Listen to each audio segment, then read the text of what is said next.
Welcome to the Human Capital Innovations Podcast. We're your source for personal, professional, and organizational growth and development, where we share original research, explore industry trends, and interview executives and thought leaders from across the globe. We hope you join us often for practitioner-oriented content around all things related to leadership, HR, talent management, organizational development, and change management. Maximize your personal and organizational potential with Human Capital Innovations Podcast.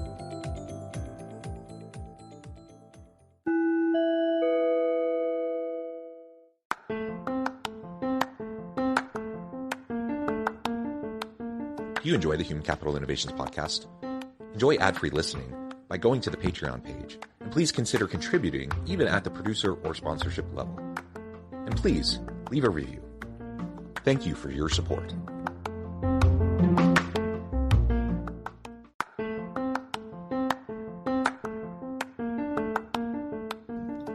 Welcome to the Human Capital Innovations Podcast. In this HCI Podcast episode, I talk with Melissa Ambers about process optimization, organizational development, and business development.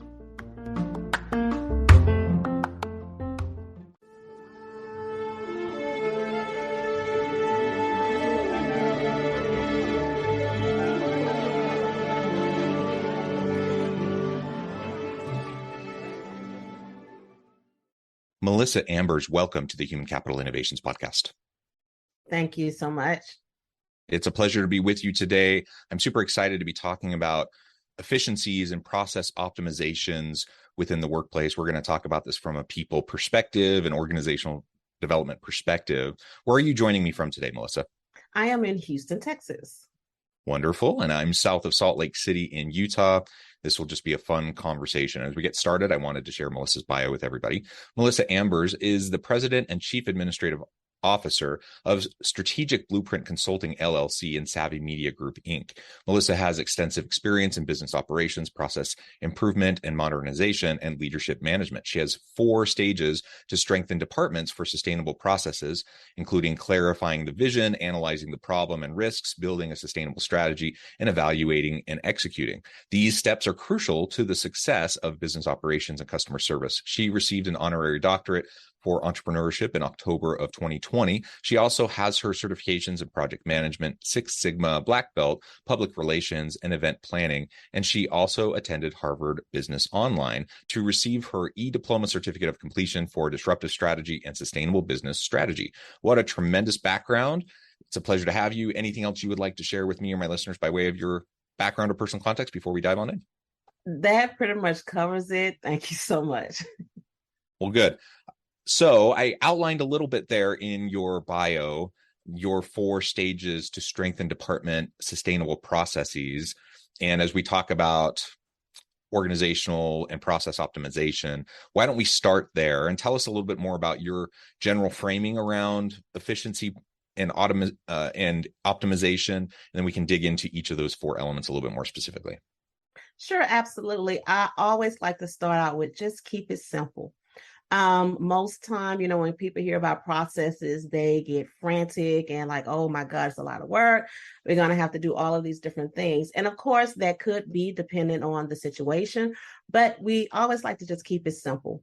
Processes is not about, being complex and just getting the most expensive system or the system that's more popular that everyone else is using. You really have to, I tell my clients, we really have to look at what your business is. What do you want to, what are you doing for your customers? What is your internal processes? We have to really dig deep and decide on what that is before we say, okay, this would be the, right system for you.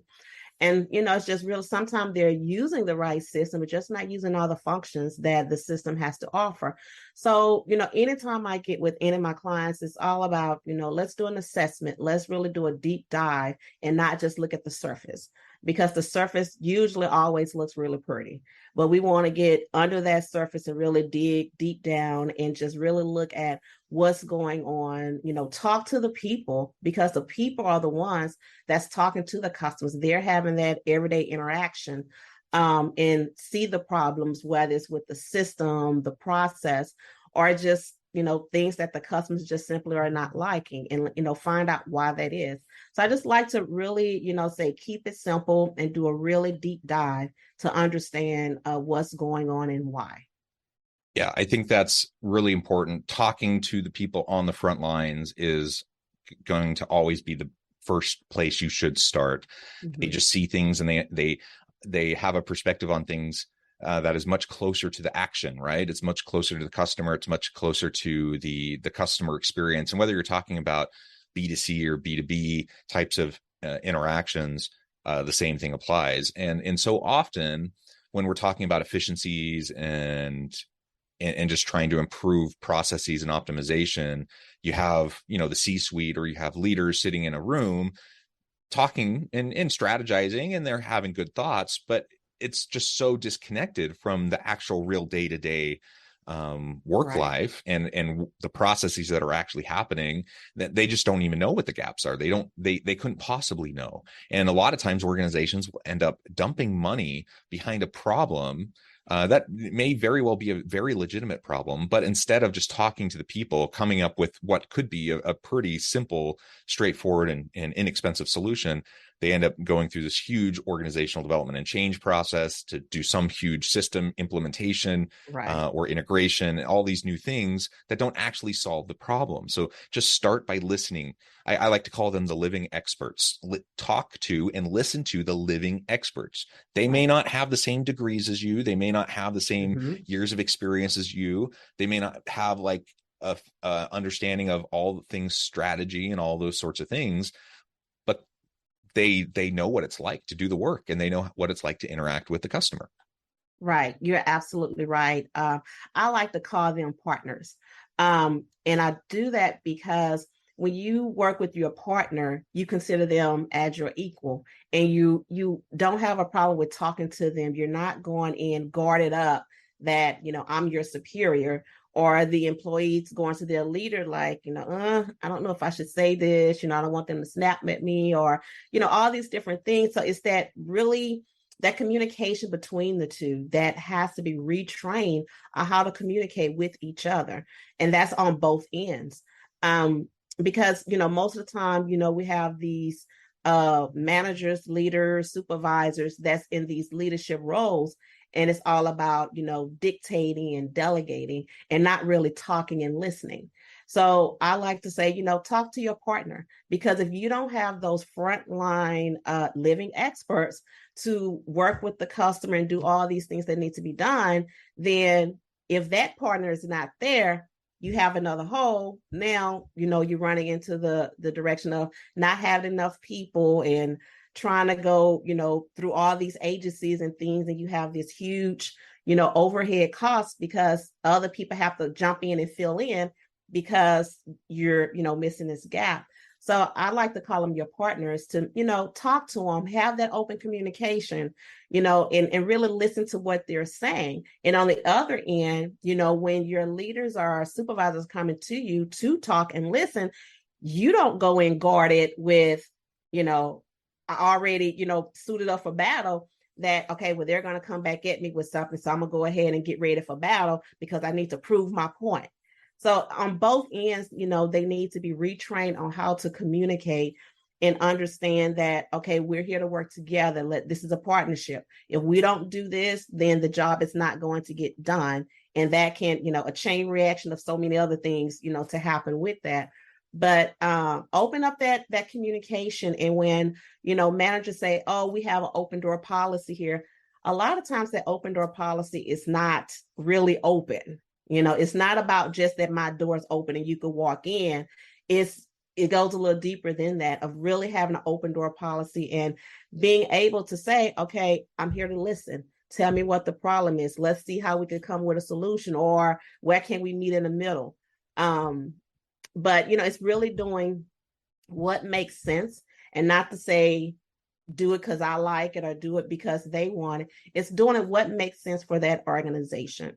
So talking to those partners or living experts to really understand what is going on, because they are on the front line and you are missing a lot of those things happening. So before you go and do this huge, renovation of processes and systems and all of these things, have that conversation first before you invest money and do this big overhaul.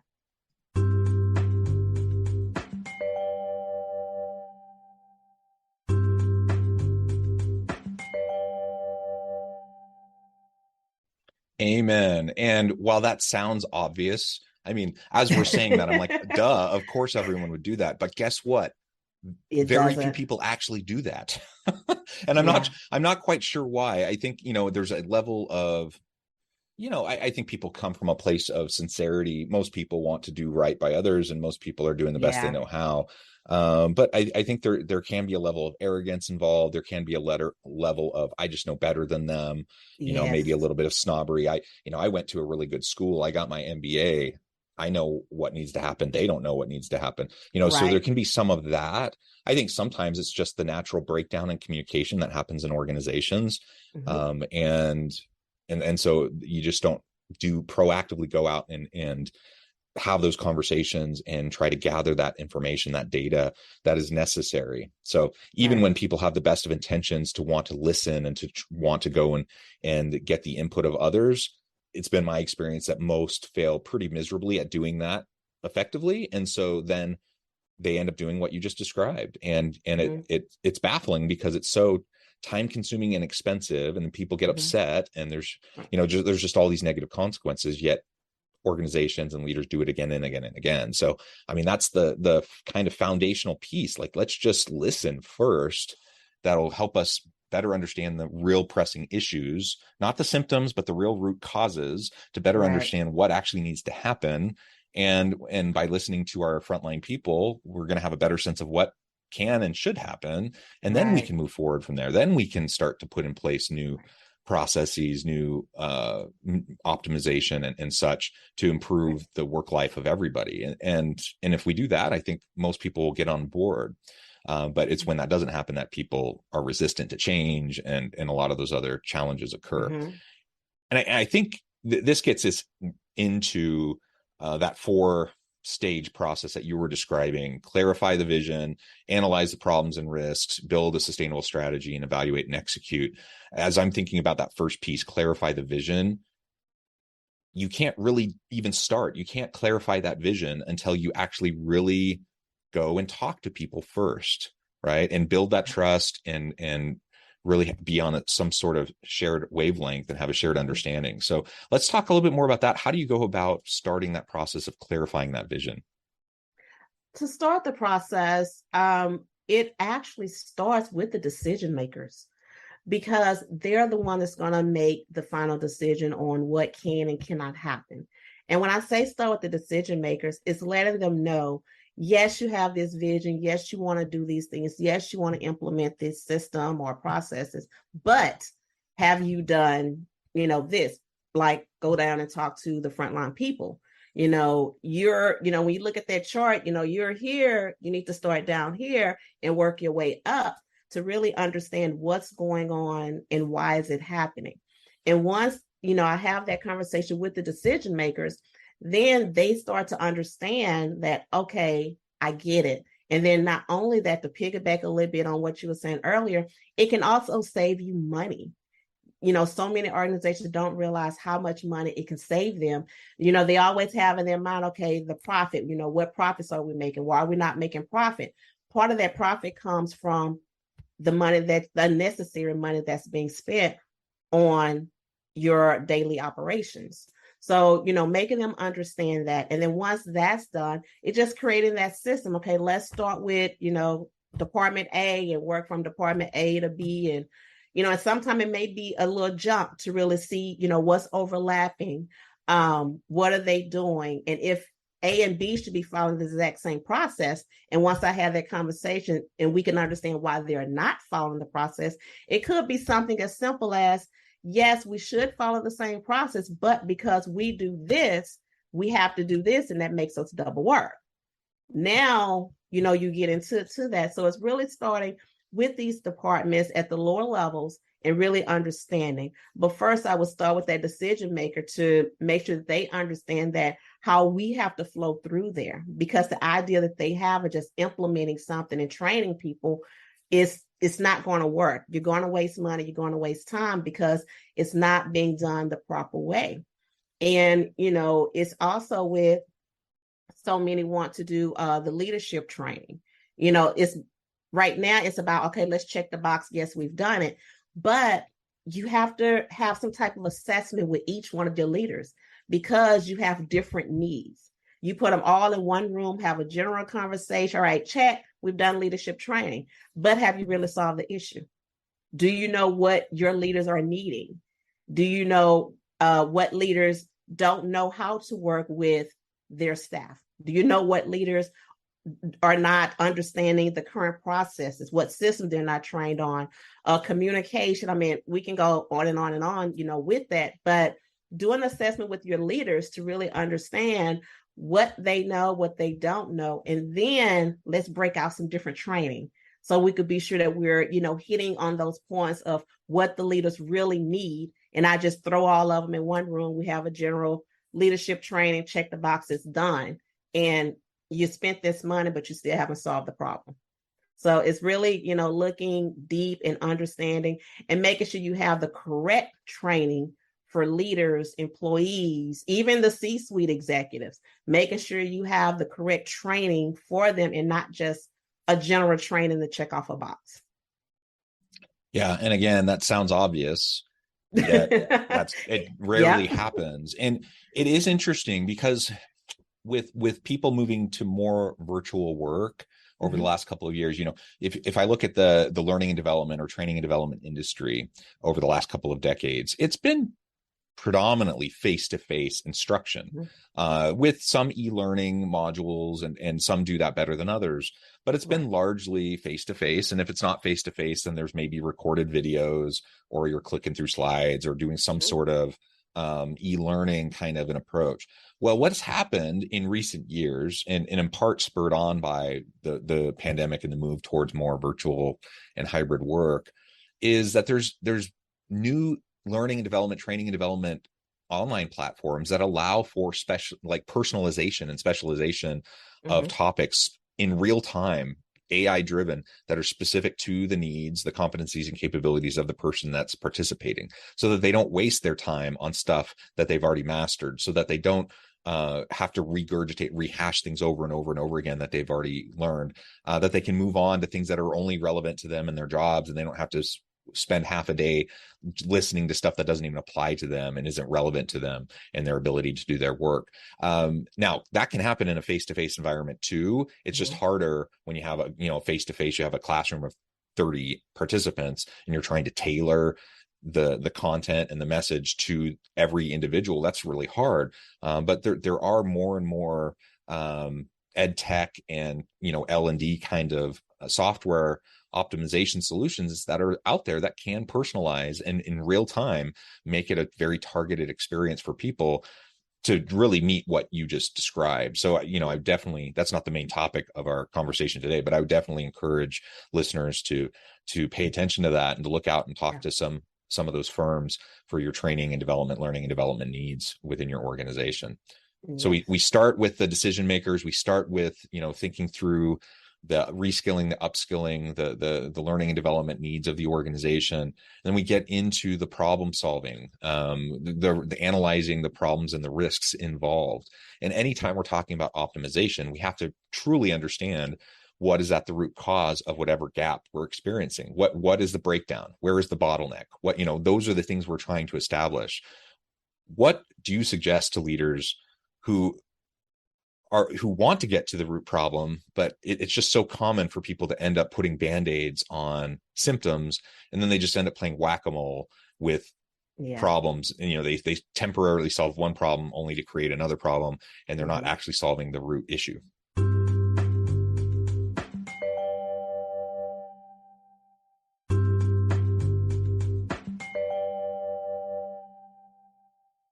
I would suggest that they take that step back, like you were just saying, take the step back, pause for a moment, and not be so quick to jump into this solution. Take the time to have those conversations. I would say, have powwow sessions. Go into a conference room or have a day, have a working lunch and with all your departments, but of course it may have to be on different days, but have these powwow sessions. Go all in to a conference room, treat them to lunch, and just let everybody be open, good or bad. But they also have to give their employees the confidence that this is an open forum. Say what you will, good or bad, because if you don't let us know, we won't know. But they have to have that confidence that what they're saying are true, because so many say, okay, say what you want to say, but before you know it, for various reasons, they're going to be retaliated against, whether it could be termination or they just start being treated differently on the job. And employees have a hard enough time getting up, coming to work with personal family life and, coming to these jobs. So adding that on top of everything else just is not good. So I think really, making it to where they feel comfortable, changing the culture, changing the environment. So they feel comfortable when they come to work, that they feel comfortable talking to you. In the mornings, go out and chit chat with them, not just walk by, hey, good morning, and keep walking. Really show some interest, start gaining their trust. And what so many managers don't realize is that your employees don't trust you. They really don't. They just know, okay, I need to come in, do my job. When it's time to leave, let me get my stuff and go home. They don't trust you. So you have to start building that trust with them first. And once you start building that trust, go have these powwow sessions and let them be open and good or bad. Even if they may say, okay, well, something that you're doing, you're doing this because of this and it's not right. Be open to that. Don't be open only to them pointing fingers at someone else. It can actually be you as the leader that have issues, that didn't realize that, okay, I was doing this. Oh, I'm sorry, I didn't realize. And that happens. We're all human, that we may be doing things and we just don't realize it. But be open to that without retaliating or acting a certain way with this person because they brought it, to light. So I think once that happened, it will not only change the culture, but your employees or your partners will be more open to come in and really go above and beyond when they need to and when you're asking them to.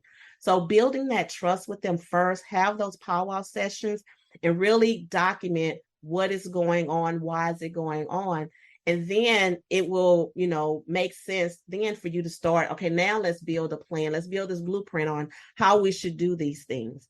And as you're going through these processes, this is what's going to also revamp those SOPs for the ones that actually have them on staff. So it's going to help to revamp that. So changing that culture and building trust with your employees is like a huge thing that has to happen in a lot of these organizations. It's absolutely true. And trust is the foundation of everything. So if we don't have that, we really don't have much of a chance of any of these process optimizations and OD and change initiatives really taking hold. And that actually gets into that next point. Sustainable strategy, sustainable change. We don't have time to get into any depth on that or in terms of the evaluate and execute stages that you outlined. But I do just want to reiterate that it's just so essential that we focus on sustainability, that we are strategic in our approach and that we have a sustainability plan, that we have an evaluation and assessment plan so that we know that what we're doing is making the type of impact that we intended or not. And, maybe unintended consequences that we need to address. And it needs to be an iterative cycle so we can constantly be seeing how to tweak and to adjust and to improve what we're doing. So if we can do that, I think the resistance of people to change will diminish greatly because they'll be able to see the benefits. They'll be able to see really the measurable outcomes of what we're trying to do with past changes and past optimization and process shifts. And all of that will just lead to them being more likely to buy in and adopt the new shifts in the future. And we're in an age of rapid technological advancement. We have a lot of social change and upheaval and all these things. Like change is the constant. And so we just need to prepare people to be change ready, to be agile. All of this will help us to run better organizations. Absolutely. Well, Melissa, It has just been a real pleasure. I note the time. I have to let you go here in just a minute. But before we wrap things up for today, I wanted to give you a chance to share with listeners how they can connect with you, find out more about your work, your team, and then give us the final word on the topic for today. Absolutely. You can reach me, just simply go to LinkedIn. I also have a YouTube channel, which is Sustainable Blueprint Consulting. But LinkedIn is the first and the place where you can really reach me, send me a message, connect with me. And my LinkedIn is just, linkedin.com, Melissa Ambers. So it's real simple to go there. And, as we were talking, just be sure you're always looking at the long-term solution and not the solution of today. You want to look at the long-term solution as you're going through your changes and processes. Amen. Well said, Melissa. It's been a pleasure. I encourage listeners to reach out, get connected, find out more about what Melissa can do for you. And as always, I hope everyone can stay healthy and safe, that you can find meaning and purpose at work each and every day. And I hope you all have a great week. Do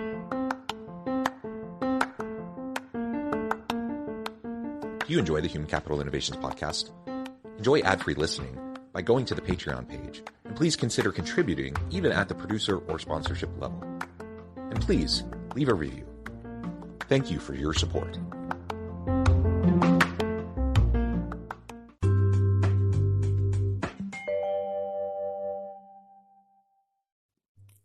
Thanks again for joining us for this episode of the Human Capital Innovations podcast.